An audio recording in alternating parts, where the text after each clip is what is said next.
districts, what Yeah, we know well, as not Abbott. just Abbott districts. Actually, we have a whole range of districts now. We have over about 100 districts now where the student poverty rate is up over 40, 50%. So poverty concentration in our schools and districts isn't just the old Abbott problem. It is a statewide issue. The state has done a good job over the years to build in equity and fairness into its formula.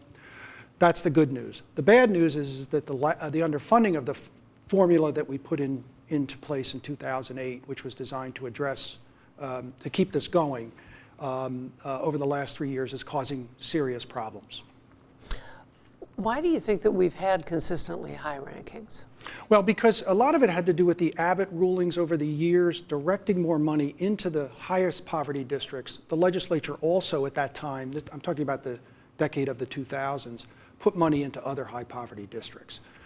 So we have had a history, prodded by the courts, where governors and legislators up until 2009, 2010, actually did a pretty good job of providing fair funding, an adequate level, but also driving that extra state aid to the poorest communities in the state. Let me turn you back to what you referred to, the problem areas. We still have dysfunctional schools, problems like Newark, for instance.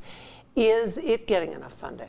Well, Newark's actually, so what's been happening in the last couple of years is the erosion of fairness, and it's going to show up in our future reports. It doesn't show up in this one yet.